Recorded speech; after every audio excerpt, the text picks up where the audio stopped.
Application. On va prendre un exemple simple.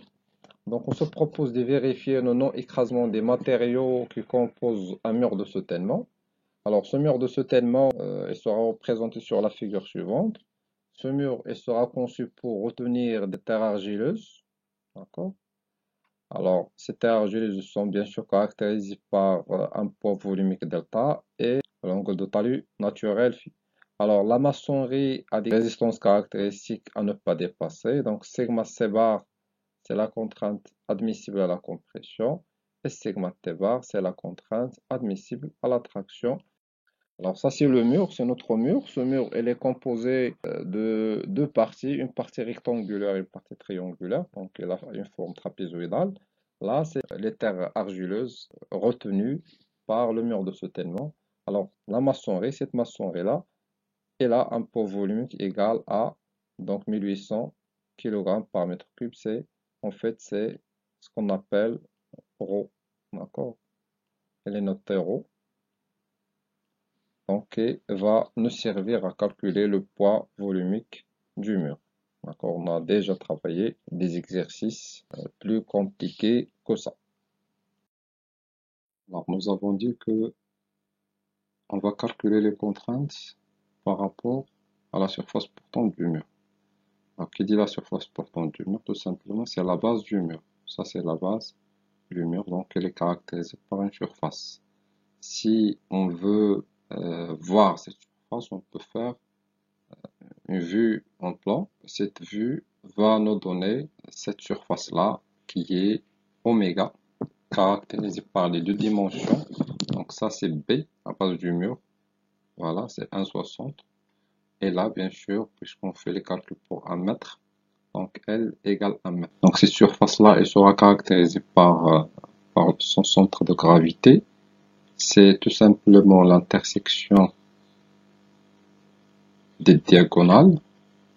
Alors les deux diagonales nous donnent, bien sûr, l'intersection nous donne le centre de gravité G. D'accord? Alors cette section portante, bien cette surface qui sera donc l'objet de l'étude et dans cette surface-là, on va calculer les contraintes maximales appliquées sur le mur. D'accord? Alors l'inventaire des charges, nous avons les charges suivantes.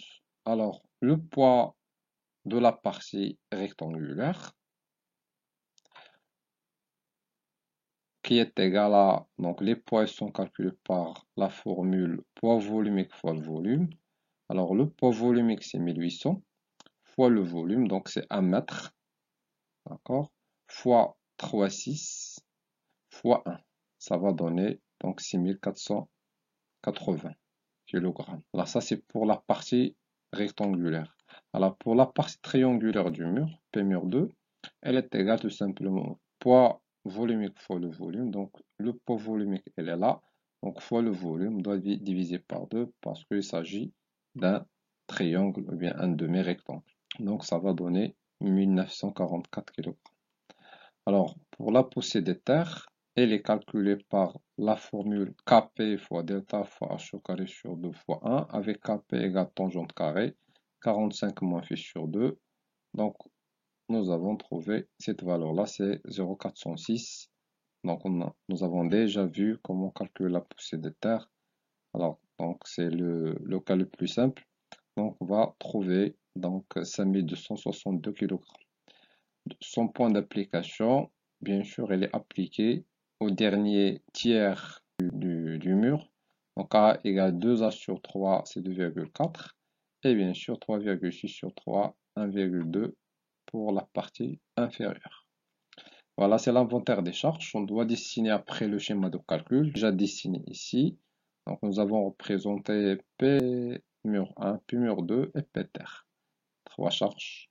Alors pour le schéma de calcul, des précisions, le mur est soumis à des charges verticales et des charges horizontales.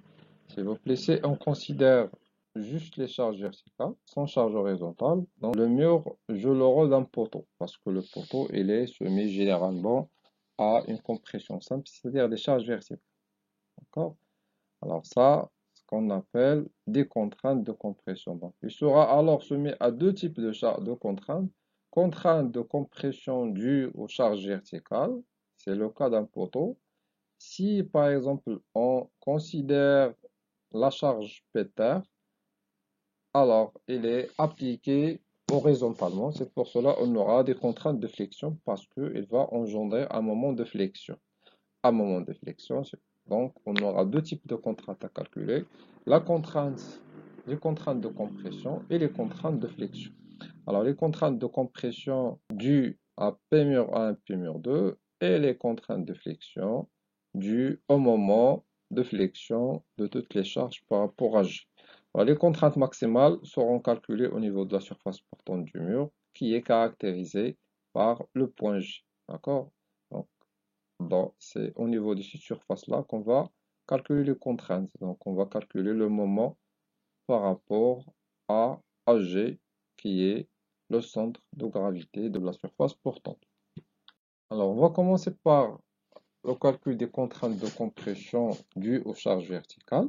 Alors, باش نحسبوهم, il suffit أننا نطبقوا le principe de la résistance des matériaux. La contrainte de compression dans une section soumise à un effort normal N est calculée par la formule suivante. Si on considère sa section S, tout simplement, la contrainte, la pression, c'est tout simplement l'effort sur la surface. Donc la contrainte de compression égale l'effort sur la section. On va trouver N sur S. Ces contraintes sont uniformes, d'accord, au niveau de toute la section. C'est-à-dire, au niveau de cette section-là, au niveau de la surface portante, on aura la même valeur de la contrainte de compression. En appliquant la formule précédente sur notre mur, on va trouver donc la contrainte, elle est égale à N sur S. Donc N sur S, c'est la somme des charges verticales que représente donc l'effort normal. S, c'est oméga, c'est la surface portante du mur. On note bien sûr oméga, c'est la surface portante du mur. D'accord? Et la somme des charges verticales déjà calculée, c'est le poids du mur 1 plus le poids mur 2. Alors, ces contraintes de compression sont uniformes de toute la surface portante. Ces contraintes sont exprimées en kilogrammes par centimètre carré. Alors, kg par centimètre carré, c'est le bar. Pourquoi c'est le bar? Parce que kilogramme par centimètre carré, on va convertir le kilogramme en newton, c'est 10 newtons. Centimètre carré en mètre carré, on va trouver 10 à la puissance moins 2 mètres carrés. 10, donc elle est là. 10 à la puissance moins 4, ça va devenir 10 à la puissance 4. Donc on va trouver 10 à la puissance 5 newtons par mètre carré. C'est 10 à la puissance 5 pascal, ni que le bar. Le bar, bien sûr, il sera exprimé par 0,1 mégapascal si on a des contraintes en mégapascal. Donc, si on exprime la somme des charges verticales en kilogrammes, alors oméga en centimètres carrés, on va trouver tout simplement ça en bar. C'est pour cela on va exprimer la somme des charges verticales en kilogrammes et on calcule les contraintes, ou bien la surface portante en centimètres carrés. Alors maintenant, dans notre exercice, nous avons oméga égale 160 fois 100 cm. Pourquoi? Parce que ça, c'est la surface portante. Là, nous avons 160 cm. Là, nous avons 1 mètre qui est égal à 100 cm. Donc, on va trouver cette valeur-là. Donc, c'est 16 000 cm². Pour la somme de charge verticale, c'est P mur 1 plus P mur 2. On va trouver 8424 kg. On va appliquer la contrainte de compression en point A égale la contrainte de compression en point B. Les contraintes au niveau de la surface portante sont égales. D'accord? Parce qu'elles sont uniformes, donc c'est la même valeur. C'est la somme des charges verticales divisée par oméga. On va trouver 0,53 bar. 0,53 bar, c'est la contrainte due aux charges verticales.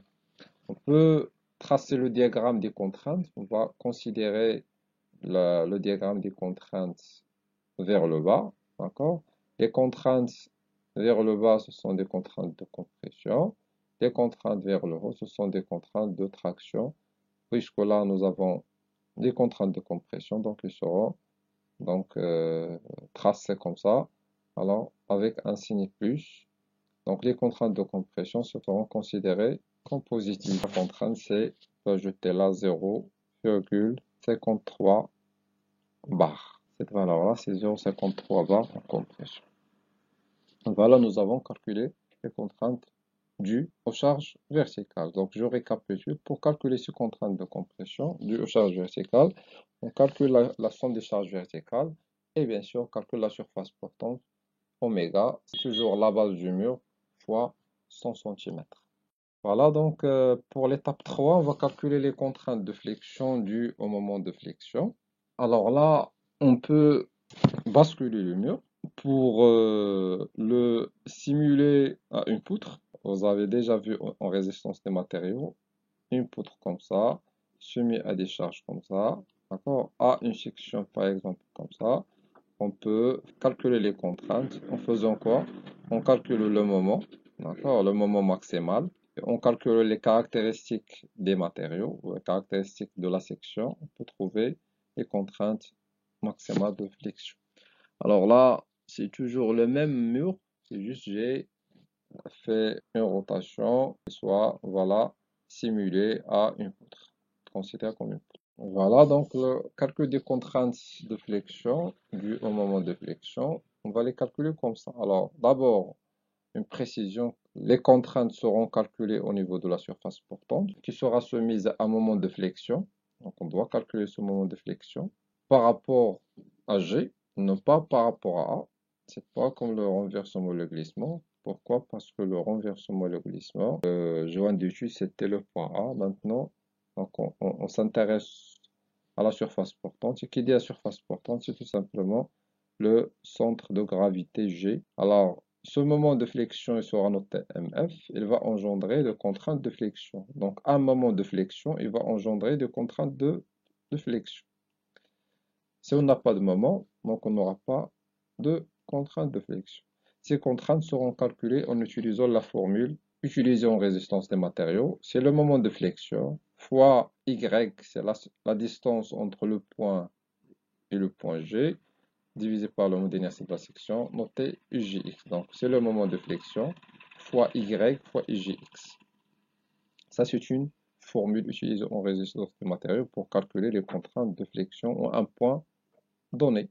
Si par exemple vous avez cette section qui est soumise à un moment de flexion, d'accord?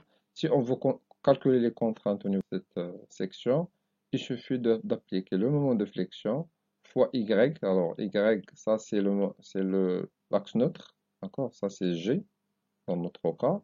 Alors Y, c'est par exemple, je veux calculer les contraintes ici.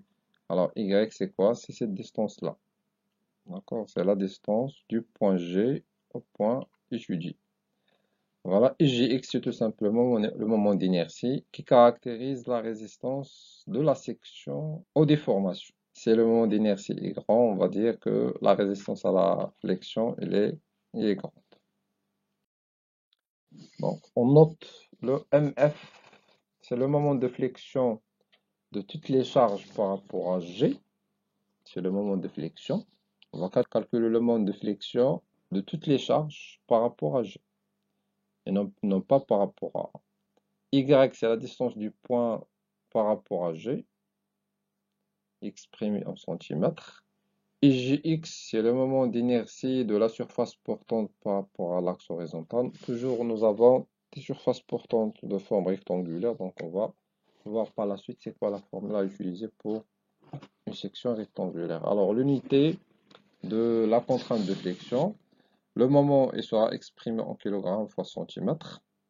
Alors, Y max en centimètres, IGX en centimètres à la puissance 4. Donc, on va simplifier centimètre avec centimètre carré, etc. On va trouver kilogramme par centimètre carré. Donc, les contraintes seront exprimées en bas, comme c'est le cas des contraintes de compression. Alors, s'il vous plaît, une petite précision. Vous avez la section portante. faire un moment de flexion. Un moment de flexion, ou tout simplement la somme des moments par rapport à G de toutes les charges appliquées. D'accord? On va voir comment on calcule le moment. Alors là, vous imaginez بأن نتوما اللي واقفين هذا le pied à droite, le pied à gauche. Je suis واحد ودفعكم من هنا. D'accord? Elle a appliqué une poussée. Alors, sur le, vous allez appuyer sur le point A. Donc, vous allez appliquer une compression. Pied à droite, il sera comprimé. Ou le pied à gauche, il va être arraché من بلاصتو يتحيد من بلاصتو يتقلع من بلاصتو. C'est pour cela on va dire بأن عندنا une traction. C'est pour cela le moment de flexion il engendre des contraintes de flexion. Donc les contraintes de flexion soit ils nous donnent des contraintes en compression, soit ils nous donnent des contraintes en traction. D'accord? Donc c'est pour cela on va dire sous l'effet des charges, le mur est comprimé en point A et tendu en point B. Alors la contrainte de flexion en A sera prise positive, donc compression, et la contrainte en B sera considérée négative. Alors le point A a la compression, le point B a de la traction. Alors vous pouvez comprendre le principe de la résistance des matériaux. Donc il y a une poutre, d'accord, qui sera encastrée de l'appui qu'on va considérer un encastrement. D'accord. Si on applique des charges, la partie sera comme ça, la partie sera comme ça. D'accord. Donc vous remarquez une traction. D'accord. Et en bas, une compression. Donc la fibre supérieure, elle est tendue, ou la fibre inférieure, elle est comprimée. Voilà, donc la contrainte A, il aura un signe plus, d'accord? Et la contrainte en B, il y aura un signe moins. Signe plus et signe moins, mais cette valeur-là, elle reste la même. Elle reste la même. Et on a dit Y, donc Y max, c'est la même valeur. À de la distance, cette distance-là, elle est égale à cette distance. Actuellement, on dit que donc, la contrainte est la même, mais le signe, il est différent. C'est pour cela on va mettre un plus le moment de flexion fois y max sur Jx et là moins mf fois y max sur Jx. Donc c'est quoi ça? Donc ce sont les contraintes dues au moment de flexion en point A et en point B. Avec bien sûr, vous remarquez que y max égale b sur 2. Ça c'est b sur 2. C'est la base, b c'est la base du mur. D'accord? Et bien sûr, le moment d'inertie, c'est-à-dire Jx, B, d'accord, fois H au cube sur 12. Donc, en résistance des matériaux, Jx, nous avons calculé, c'est B fois H au cube sur 12. Alors, c'est quoi BH au cube sur 12? C'est tout simplement le moment d'inertie par rapport à l'axe Jx. D'accord? Par rapport à cet axe-là. B, c'est 100. D'accord? Et H, c'est 160 au cube sur 12. Donc, on aura cette valeur-là. Donc, on a juste fait l'application numérique. Donc, Y max, elle est toujours égale à B sur 2. Donc, s'il vous plaît, B, c'est quoi? C'est la base du mur. Nada ou le mur. La base, c'est quoi? Il y a la base. Il y a B. D'accord? Voilà. Donc, ça, c'est B. C'est toujours la base du mur. Y max, B sur 2. Et Ijx, c'est toujours 100, puisqu'on va faire le calcul pour 100 cm. Ouais, dit c'est toujours la base du mur. Donc, s'il vous plaît, une petite précision. Là, on a fait la rotation du mur pour qu'on applique les mêmes formules que la résistance des matériaux. D'accord? Et ne pas se tromper par rapport aux signes, par rapport aux notations de la résistance des matériaux. Alors, nous avons vu comment calculer Y max. Et Ijx, il nous reste à calculer le moment de flexion MF. Alors pour le calculer, on calcule bien sûr le moment par rapport à G. Donc G c'est le centre de gravité de la surface portante, donc on doit présenter les charges P-mur 1, P-mur 2, P-ter. Nous avons l'habitude de calculer les moments par rapport à AA. D'accord? C'est pour cela nous avons l'habitude de déterminer les distances par rapport à, par exemple, cette distance-là. D'accord? Et cette distance-là. Et cette distance par rapport à AA. Mais nous, on doit faire les calculs par rapport à G. C'est pour cela on doit déterminer les distances par rapport à G. Alors,